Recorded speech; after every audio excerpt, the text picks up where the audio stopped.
Assalamualaikum. Welcome to Vahi's recipes. இன்னைக்கு நம்மளோட சேனல்ல 100வது வீடியோ இது. அதுக்காக நம்ம ஹல்வா ரெசிபீஸ் போட்டுருக்கோம். 3 வகையான ஹல்வா செய்ய போறோம். வாங்க வீடியோக்குள்ள போலாம்.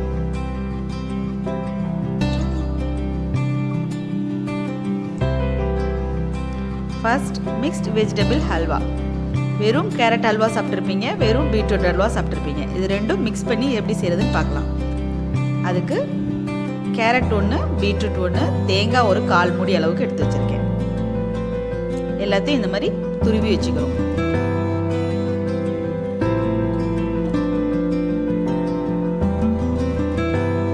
கடாய் அடுப்பில் வச்சு 50 கிராம் அளவுக்கு நெய் ஊற்றிக்கிறோம்.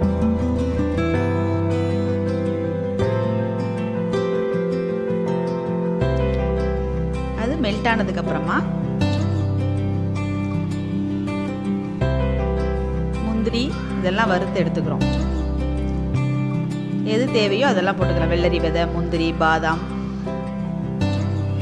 எல்லாம் வறுத்து எடுத்துக்கிட்டு, நம்ம ஏன் தேங்காய் போடுறோம் ஹல்வாவில் எப்படி தேங்காய் அப்படின்னா, இடையில அது நல்ல க்ரன்ச்சினஸ்ஸாக நல்ல டேஸ்ட்டாக இருக்கும். நீங்களும் இது மாதிரி செஞ்சு பாருங்கள். நானும் ஃபஸ்ட் டைம் ஒரு வாட்டி செஞ்சு பார்த்தேன், நல்லா இருந்தது. சரி, அதையே நம்ம இன்னொரு வாட்டி செய்யலாம் அப்படின்னு செஞ்சு தான் இந்த வீடியோக்காக எடுத்திருக்கோம்.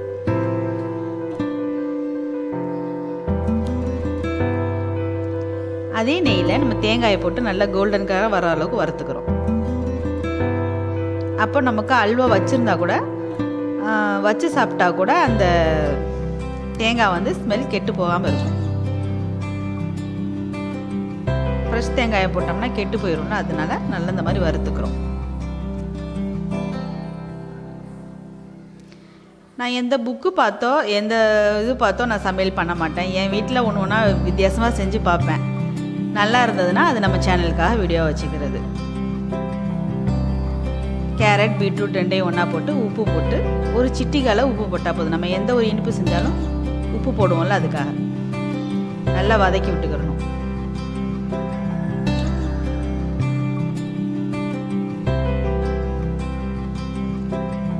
எல்லோரும் கேட்பாங்க எப்படி சமைக்கிறீங்க அப்படின்னு. சும்மா நாங்களே கொண்டு போனால் ஏதாவது மிக்சிங்காக போட்டு ட்ரை பண்ணி பார்க்குறது. நல்லா வந்ததுன்னா அது ஓகே, நல்லா வரலன்னா அது டிஸ்போஸ் பண்ணிடுறது.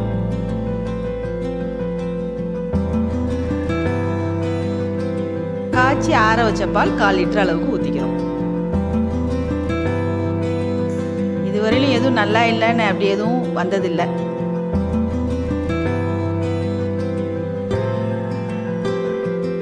நல்லா வெந்ததுக்கு அப்புறமா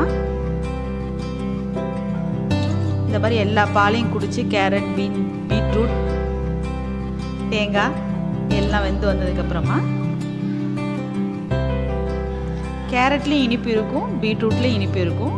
பார்த்து அதுக்கு தகுந்த மாதிரி இனிப்பு போட்டுக்கோங்க. இப்போ ரெண்டும் சேர்த்து ஒரு 1/4 கிலோ அளவுக்கு இருந்ததுன்னா 200 கிராம் சுகர் போட்டால் சரியாக இருக்கும்.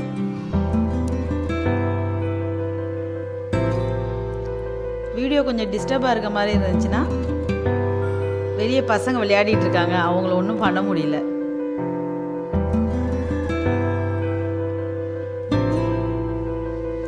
கிராம் சுகரை இந்த மாதிரி போட்டு அதுவும் மெல்ட் ஆகி அதுலேருந்து வர தண்ணி எல்லாம் வற்றினதுக்கு அப்புறமா நம்மளோட மிக்ஸ்டு ஹல்வா ரெடி.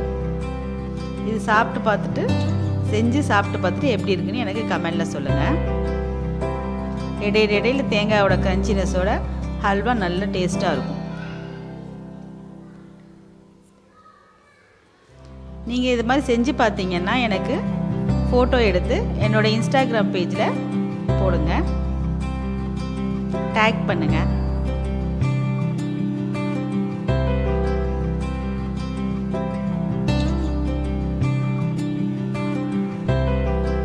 என் பசங்கள்லாம் அது செஞ்சிட்டு இருக்கும்போது இது மட்டும் நல்லா வராமல் இருக்கட்டும் அப்படின்னு சொல்லிச்சுங்க.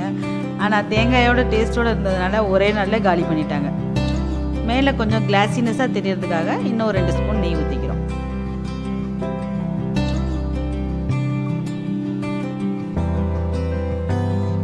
நம்மளோட மிக்ஸ்டு ஹல்வா ரெடி. வாசனைக்கு ஏலக்காய் பவுடர் ஒரு 1/4 ஸ்பூன் இந்த மாதிரி ஸ்டேஜில் போட்டுக்கலாம். பிடிச்சா போட்டுக்கலாம், இல்லாட்டி வேணாம்.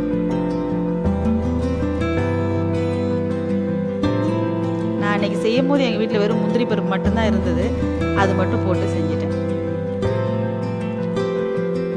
Next video white pumpkin halwa, வெள்ளை பூசணிக்காய் ஹல்வான்னு சொல்லுவோம், காசி அல்வான்னு சொல்லுவாங்க. அது தோல் நீக்கிட்டு இந்த மாதிரி பொடிசாக இருக்கிற பல்லில் துருவிக்கணும். பெரிய பல்லில் துருவினீங்கன்னா அது வேகிறதுக்கு லேட் ஆகும். இப்போது நம்மளுக்கு கரைஞ்சி வந்த மாதிரியே இருக்கும் அந்த பொடி பல்லில் துருவினீங்கன்னா. அதை ஒரு வடிகட்டியில் நல்லா புழிஞ்சு எடுத்துடணும், ஏன்னா நீர்ச்சத்து ஜாஸ்தியாக இருக்கும் அதில். இந்த தண்ணியை நம்ம வேஸ்ட் பண்ண போகிறதில்ல, என்ன பண்ணுறோங்கிறது பார்க்கலாம். இந்த மாதிரி புழிஞ்சு எடுத்ததை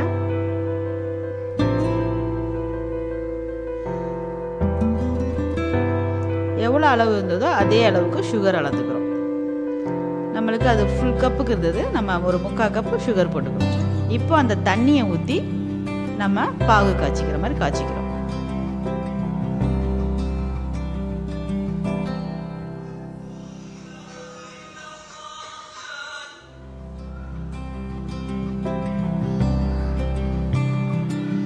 முந்திரி பாதாம் எடுத்து வச்சுருக்கோம், அதை தனியாக நெய் ஊற்றி வறுத்து எடுத்துக்கலாம்.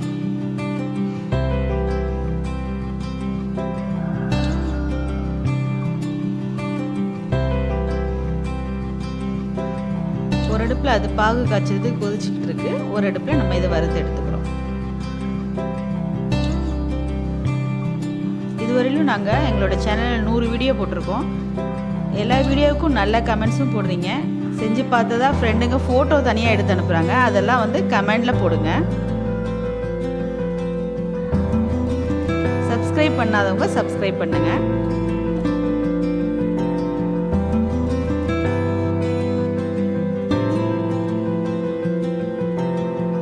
இந்த மாதிரி நல்லா பாகு காய்ச்சி நல்லா கொதிச்சு வரும்போது நம்ம கடாயில் முந்திரி திராட்சை வறுத்தோம்ல, அந்த கடாயில் அந்த நெய்யிலேயே நம்ம புழிஞ்சு வச்சிருக்க பம்ப்கினை போட்டுக்கிறோம். நல்லா நெய்யோடு சேர்த்து நல்லா வதக்கி எடுத்துக்கிறோம்.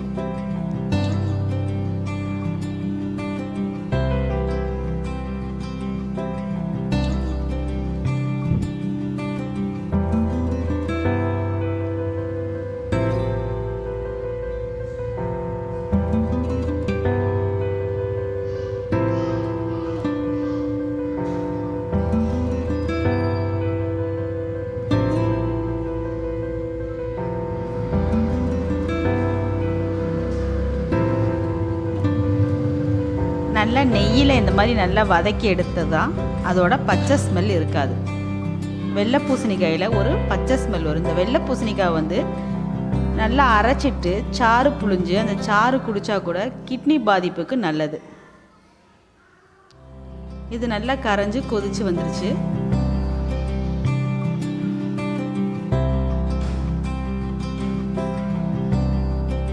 நம்ம நெய்யில் வதக்கி வச்சிருக்கத அதில் தூக்கி போட்டுக்கிறோம். நான் சின்ன அடுப்பில் வச்சு வதக்குனதுனால பெரிய அடுப்புக்கு மாற்றிக்கிறேன். அந்த பாகோடு சேர்ந்து திருப்பி வேகும். வெள்ளை பாகுனா அது கம்பிப்பதம் அப்படி இப்படிலாம் வரணும் அவசியம் இல்லை. நல்லா சக்கரை கரைஞ்சி அந்த தண்ணியோட பச்சை வாசனை போகிற அளவு கொதிச்சா போதும்.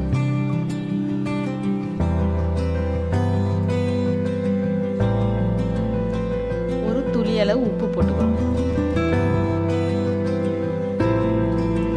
நல்லா தலன்னு கொதிச்சு வருது பாருங்க, சர்க்கரையோட சேர்த்து. இந்த மாதிரி ஸ்டேஜில் கலருக்காக நம்ம கொஞ்சோன்னு மஞ்சத்தூள் போட்டுக்கிறோம்.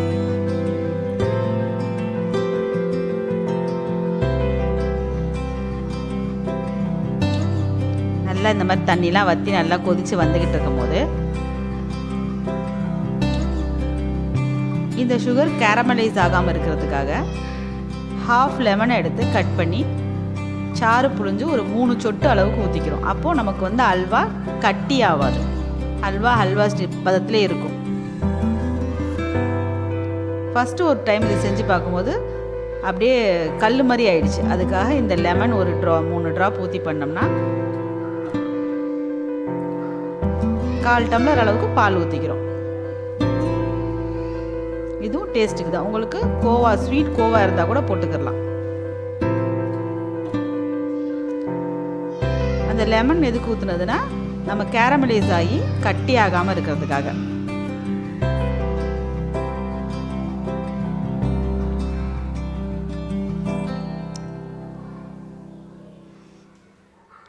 நம்ம போட வேண்டியது எல்லாம் போட்டாச்சு. இப்போ கடாயில் ஒட்டாமல் வரும்போது எடுத்துக்கிறோம். அப்போ தான் நமக்கு ஹல்வா பதமாக இருக்கும் அந்த லெமன் ஊற்றுறதுனால, இல்லாட்டி பர்ஃபி மாதிரி ஆகிடும்.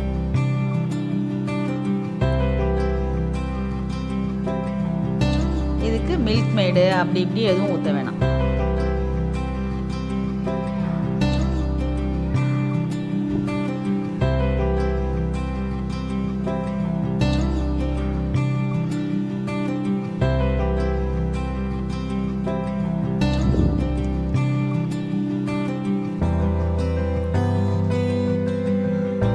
நல்லா ஒரு சேர கிண்டி வந்ததுக்கப்புறமா நம்மளோட ஹல்வா ரெடி.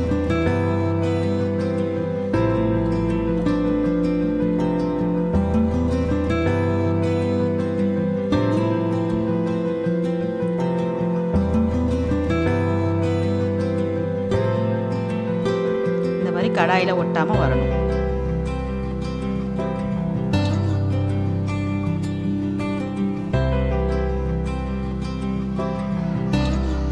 சுகர் எல்லாம் பொரிஞ்சு எப்படி வருது பாருங்க. இந்த மாதிரி வர்றது தான் அல்வாவோட பதம். நம்ம இவ்வளோ தூரம் கிண்டிக்கிட்டே இருந்தோம்னா நம்ம அந்த லெமன் சாறு ஊற்றலைன்னா மொறு மொறுன்னு ஆயிரும்.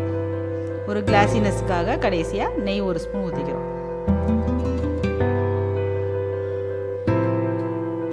ஹல்வா செய்யணுன்னா நிறைய நெய் வேணுங்கிற அப்படிங்கிற அவசியம்லாம் கிடையாது.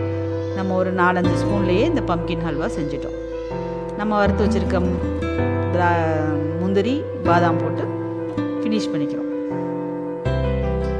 நம்மளோட பம்கின் ஹல்வா ரெடி.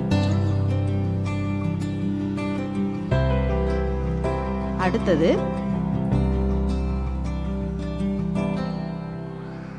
திடீர் ஹல்வா. இது டக்குன்னு செஞ்சிடலாம். கோதுமை மாவு வச்சுட்டு செய்கிறது.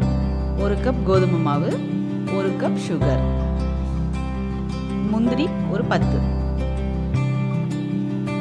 நெய் 50 கிராம் ஊற்றிட்டு திடீர்னு டக்குன்னு 2 நிமிஷத்தில் செஞ்சிடலாம் அந்த அல்வா.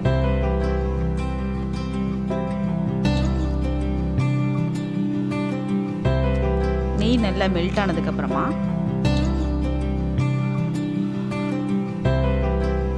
நம்ம எடுத்து வச்சிருந்த முந்திரியை வறுத்து எடுத்துக்கிறோம்.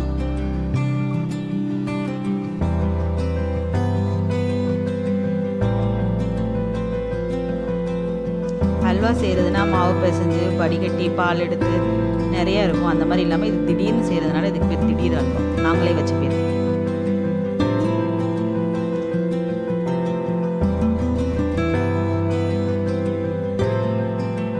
கோல்டன் கலராக வந்தோடனே எடுத்துட்டு அதே நெய்யில் நம்ம 1 கப் அளவுக்கு கோதுமை மாவு எடுத்து வச்சுருக்கோம். அதை நல்லா வறுத்துக்கிறோம். வாசனை வர்ற அளவுக்கு நல்லா வறுத்துக்கணும்.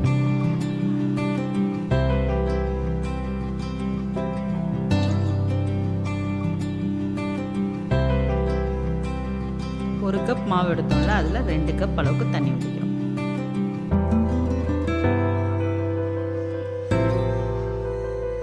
ஒரு கப் மாவுக்கு 3 கப் அளவுக்கு தண்ணி தனியாக கொதிக்க வைக்கணும்.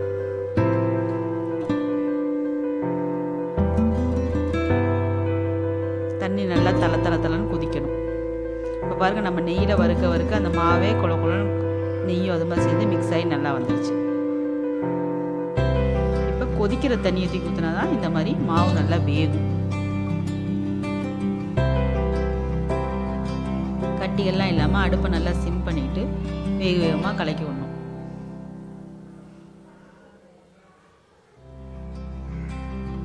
ஒரு கப் கோதுமை மாவுக்கு 3 கப் தண்ணி. எதில் மாவு எடுக்கிறோமோ அதில் தண்ணி. இது ஒரு கடாயில் ஒரு 3 ஸ்பூன் சுகர் மட்டும் போட்டுக்கிறோம். போட்டுட்டு ஒரு 2 ஸ்பூன் அளவுக்கு தண்ணி ஊற்றி, ஹல்வாவுக்கு நம்ம கலர் பொடி எதுவும் போடலை. இதை கேரமலைஸ் பண்ணோம்னா ஒரு கலர் வரும்ல, அந்த கலரில் தான் நம்மளோட ஹல்வா இருக்கும்.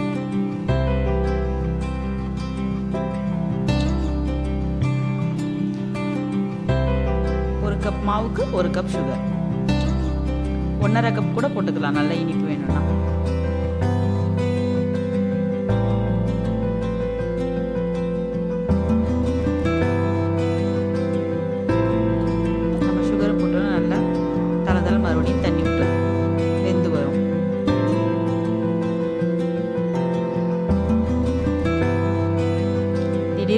அல்வா சாப்பிட்ணும் போல் இருக்குது அப்படின்னா நம்ம கடைக்கு போகலன்னா டக்குன்னு கொஞ்சம் கோதுமை மாவு போட்டு, எல்லாமே வீட்டில் இருக்கிற பொருள் தான். கோதுமை மாவு, சர்க்கரை, நெய், முந்திரி பருப்பு எல்லாமே எப்போவுமே வீட்டில் இருக்கிற ஐட்டம் தான். டக்குன்னு செஞ்சிடலாம். ஒரு துளி அளவு உப்பு போட்டுக்கிறோம். இனிப்பு தூக்கி கொடுக்கணுங்கிறதுக்காக இந்த உப்பு. கோதுமை மாவு தானே சீக்கிரமாக வெந்துடும். பாருங்கள், கேரமலைஸ் ஆகி வந்ததை தூக்கி அதில் ஊற்றிக்கிறோம்.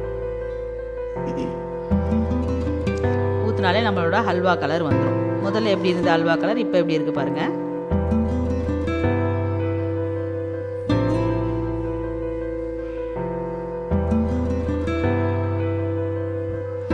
நல்லா எல்லாம் ஒன்று சேர்ந்து நல்லா கிண்டி வந்ததுக்கப்புறமா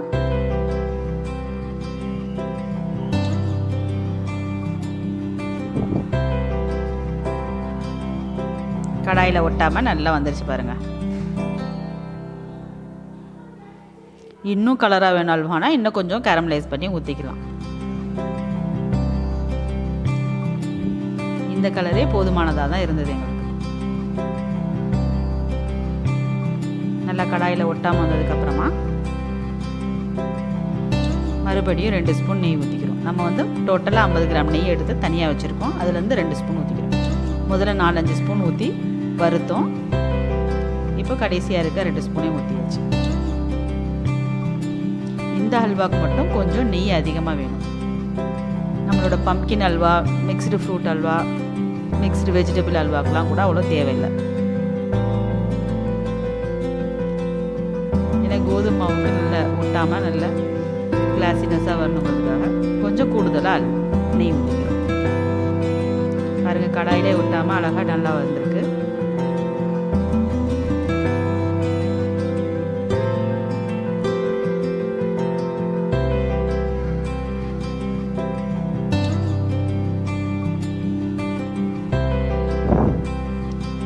கொஞ்ச நேரம் அப்படியே வச்சிங்கன்னா முட்டை முட்டையாக விடும். இதே மாதிரி நம்ம வறுத்து வச்சுருக்க முந்திரி பருப்பையும் போட்டு கிண்டிக்கிறோம். இதே மாதிரி நீங்களும் செஞ்சு பார்த்து எப்படி இருக்குன்னு எனக்கு கமெண்டில் சொல்லுங்கள்.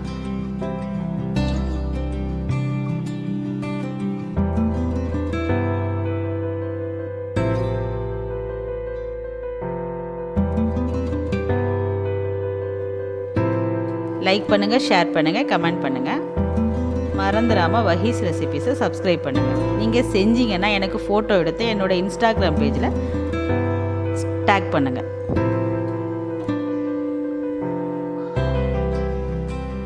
அஸ்ஸலாமு அலைக்கும்.